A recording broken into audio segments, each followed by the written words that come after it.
अगर आपको आज का एपिसोड पसंद आए तो द ब्लैंक पेज ऑफिशियल को सब्सक्राइब ज़रूर करिएगा और बेल आइकन को प्रेस करना मत भूलिएगा।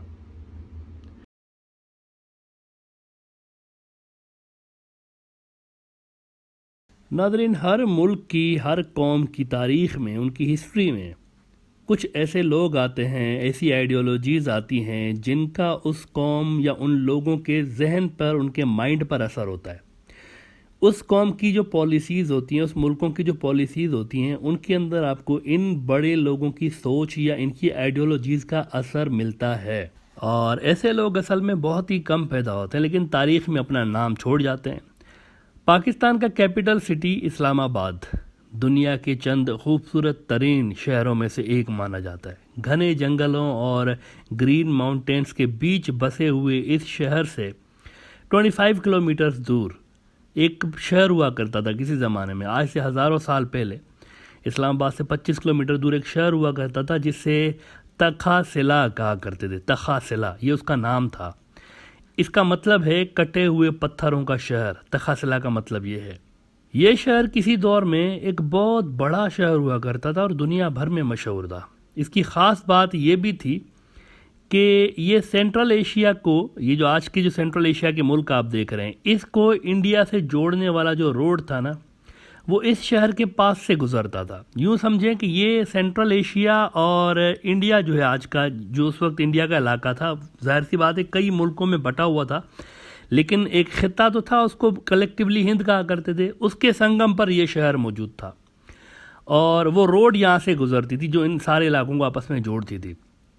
उस रोड को कहते थे grand trunk road, grand trunk road या जीटी रोड। और अहम बात यह है कि ये रोड 2500 साल से मौजूद था, आज भी मौजूद है, इस्तेमाल में भी है। आज तक ये रोड मौजूद है, मुसलसल इस्तेमाल हो रहा है। ये कहाँ से शुरू हो रहा है? ये जनाब बांग्लादेश का जो चिटागोंग ज़िला है ना, अब ये बहुत सारे लोगों को इल्म नहीं होगा। चिटागोंग जो डिवीज़न है ना बांग्लादेश का, यहाँ से ये रोड शुरू होता है। तकरीबन म्यांमार और बांग्लादेश के बॉर्डर समझ लें आप। यहाँ से शुरू होता है, पूरा बांग्लादेश क्रॉस करता है, कई इंपॉर्टेंट शहरों से गुजरता है उसके, फिर ये इंडिया में दाखिल होता है। पूरा इंडिया, अपर साइड जो इंडिया की है, वो नीचे वाला नहीं, ऊपर ये जो यूपी वाले इलाके समझ लें आप, यहाँ वाला जो ऊपर का इलाका है, यहाँ से ये रोड गुजरता हुआ पूरा इंडिया क्रॉस करता है। कई अहम तरीन शहरों से, तारीख़ी शहरों से इंडिया से गुजरता है। फिर ये पाकिस्तान में दाखिल हो जाता है और पाकिस्तान में दाखिल होने के बाद अगेन ये पंजाब में, पाकिस्तान में दाखिल होकर कई अहम तरीन जो हिस्टोरिकल सिटीज़ हैं उनसे गुज़रता गुज़रता ये आता है जनाब टैक्सिला। और फिर टैक्सिला के पास से ये गुज़रता हुआ पाकिस्तान क्रॉस करता है, अफ़गानिस्तान में दाखिल हो जाता है और अफ़गानिस्तान के काबुल जो कैपिटल है वहाँ पर ख़त्म होता है। ये एक ही रोड, 2500 साल से ये रोड पहले भी मौजूद था, आज भी मौजूद है। एक ही रोड है, तीनों मुल्कों को कनेक्ट करता है आपस में। और ये याद रहे अगेन, जो शुरू में हमने बात की कि ये रोड सेंट्रल एशिया की तहजीब को इस हमारे रीजन से मिलाता था। ये जो इंडिया का और पाकिस्तान का और बांग्लादेश का रीजन है, इससे मिलाता था। यहाँ इस पे संगम पर ये तखासिला शहर था और इस शहर के खंडरात, इसकी जो र्यून्स हैं, ये आज भी इस्लामाबाद से 25 किलोमीटर दूर मौजूद हैं। बड़ी मतलब अच्छी हालत में, मतलब हर कोई देख सकता है। इस शहर में दुनिया की तारीख की सबसे पुरानी यूनिवर्सिटी के आसार मिलते हैं। यानी यूँ समझें कि शायद दुनिया की सबसे पुरानी या सबसे पुरानियों में से एक यूनिवर्सिटी यहाँ पर मौजूद थी, लेकिन बहुत ही मशहूर थी, पूरे मतलब रीजन के अंदर मशहूर थी। इसीलिए यूनिवर्सिटीज़ इस शहर की मशहूरी के सबब बने। यानी ये यूनिवर्सिटीज़ की वजह से मशहूर हो गया ये शहर 2500 साल पहले, 2500 ईयर्स अगो। और यहाँ पर कई आलिम और पढ़े लिखे लोग, बड़ा बड़ा नाम उन्होंने पैदा किया दुनिया में, वो पैदा हुए यहाँ से। तो 2500 साल पहले आज के पाकिस्तान के इस इलाके में एक बंदा पैदा हुआ जो कि आगे चलकर हज़ारों साल बाद भी इंडिया, आज के इंडिया के लिए भी ये बंदा एक बड़ा फ़िलासफ़र और बड़ा एक पॉलिटिकल साइंस का माहिर और फॉरेन रिलेशंस, डिफेंस रिलेशंस के माहिर के तौर पर वो बंदा जाने जाना लगा। 2500 साल बाद भी इंडिया की फ़ौज, उनकी जो फॉरेन रिलेशंस में जो लोग होते हैं, वो इस बंदे की थ्योरीज़ को पढ़ते हैं आज भी। उसका नाम था चाणक्य। चाणक्य, आपने नाम सुना होगा। आज भी इंडिया में एज वी सेड के डिफेंस और फॉरेन पॉलिसीज में चाणक्य की थ्योरीज आपको पढ़ने को मिलती हैं, वो पढ़ाते हैं, चाणक्य नीति उसको कहते हैं। उसके बताए हुए असूलों में से एक ये भी था कि जंग में कोई मॉरलिटी नहीं होती, अखलाकियात नहीं होती, you only have to win that war, कैसे भी करें जीतें लेकिन जीतें आप, ये उसकी थ्योरी थी कि मॉरलिटी कोई नहीं होती, अखलाकियात नहीं होता। और दूसरा ये था कि अगर दुश्मन पावरफुल है सामने वाला आपका, तो काउंटर करने की कोई ज़रूरत नहीं है, खुद को ही आपको डैमेज होगा, उसके नीचे छोटू बन कर रहें, जो वो कहता है करते रहें, उसका हुक्म मानते रहें, जब तक कि ताकत का तवाज़ुन आपके हक में नहीं आता दोबारा। आप उसके पैरों में पड़े रहें, ताकतवर दुश्मन के पैरों में पड़े रहें, और जो ही आपके पास पावर आए फौरन पैर छोड़ें और गला पकड़ें उसका, फिर आप काउंटर करें उसको। ये चाणक्य नीति है। इंडिया में आपको क्या नज़र आया है? इंडिया में आपको क्या नज़र आया है? जब तक इंडिया चाइना की इक्वल पावर था, लड़ाई होती रही इंडिया की चीन से। जैसे ही चाइना ज़्यादा ताकतवर हो गया, इंडिया की उससे दोस्ती हो गई, दोस्ती बढ़ती चली गई, चाइना इधर से पावरफुल होता गया, जितना ज़्यादा पावरफुल होता गया इंडिया उतना ज़्यादा उसके साथ दोस्ती में लगा रहा, जो चाइना कहता करता रहा वही। पैर पकड़ने वाला माइंडसेट चाइना के लिए रिजर्व्ड रहा, और गुस्सा और लड़ाई जो थी, ये वाला जो माइंडसेट था, ये रिजर्व रहा किसके लिए? पाकिस्तान।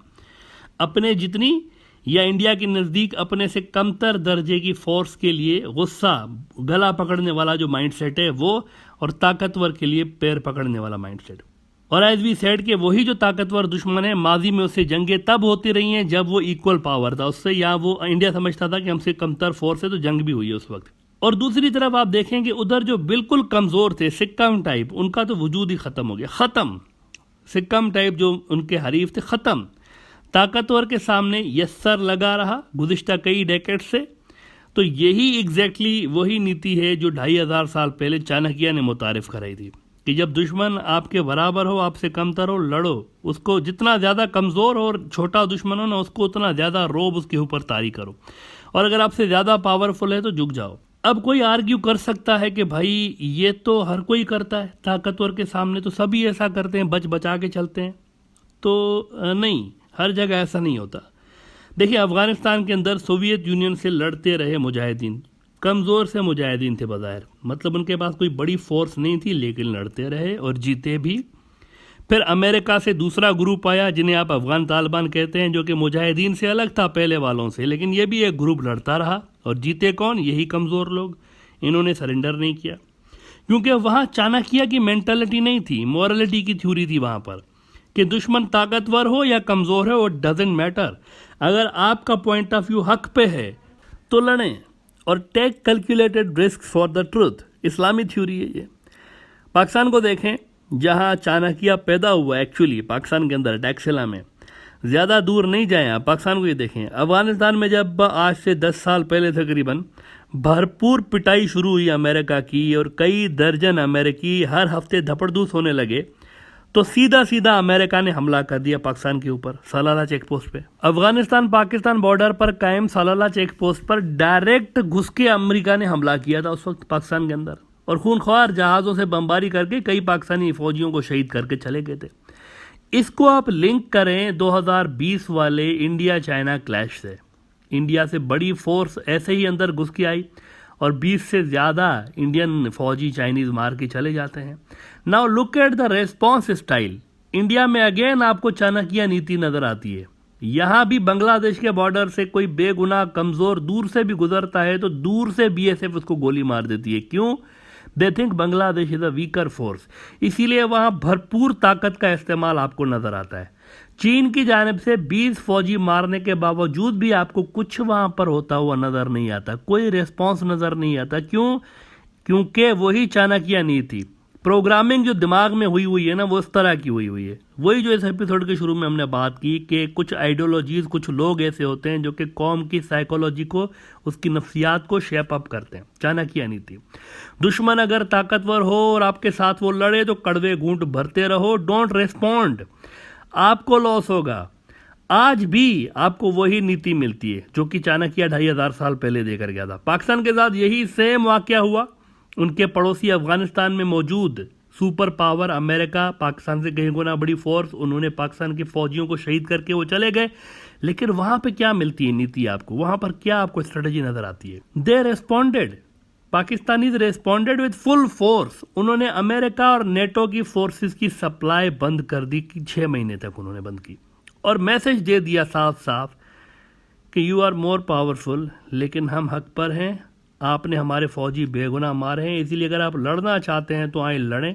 ये गई आपकी सप्लाई लाइन, उन्होंने बंद कर दी। आप देखेंगे 2 पड़ोसी मुल्क हैं, सिमिलर सिचुएशन में पड़े हैं दोनों, इंडिया भी पाकिस्तान भी। एक के अंदर चाणक्य का नजरिया हावी आपको नजर आता है, दूसरे के अंदर इस्लामी नजरिया हावी आता है आपको। उनकी प्रोग्रामिंग किस तरह से, उनकी दूसरों की प्रोग्रामिंग किस तरह से। पाकिस्तान को भी अपने से 4-5 गुना बड़े मुल्क ने ललकारा, इंडिया को भी अपने से 4-5 गुना बड़े मुल्क ने ललकारा। पाकिस्तान ने लड़ाई के लिए तैयार होकर मैसेज दिया, रिस्पॉन्ड किया, माफ़ी मंगवाई उनसे। वही इस्लामी थ्योरी कि अगर आप मॉरली हक पे हैं तो रेजिस्ट करें। इंडिया से आपको चाणक्य नीति नजर आई कि दुश्मन ताकतवर हो तो मॉरलिटी को छोड़ दें, आप हक पे हैं या नहीं हैं डजेंट मैटर, सिर्फ आपने डैमेज को अवॉइड करना है, रेजिस्ट नहीं करना उनके सामने जब तक आपको फोर्स नहीं मिलती उस लेवल की। This is how ideologies use to play a big role in shaping up the national mindset और फॉरेन पॉलिसीज, और ये जो डिफेंस पॉलिसीज होती हैं इसमें इस तरह की जो पर्सनैलिटीज पैदा होती हैं या आइडियोलॉजीज पैदा होती हैं, इनका बड़ा रोल होता है कौमें बनाने में, और उन कौमों की जो पॉलिसीज़ होती हैं, उनका जो माइंडसेट होता है उसको डेवलप करने में बड़ा रोल प्ले करती हैं इस तरह की जो पर्सनैलिटीज़ होती हैं या आइडियोलॉजीज़ होती हैं। इस वक्त भी अगर आप देखें ना, इंडिया की पॉलिसी आपको चाणक्य वाली नज़र आ रही है। वो क्या कर रहे हैं, चाइना को रिस्पॉन्ड नहीं कर रहे।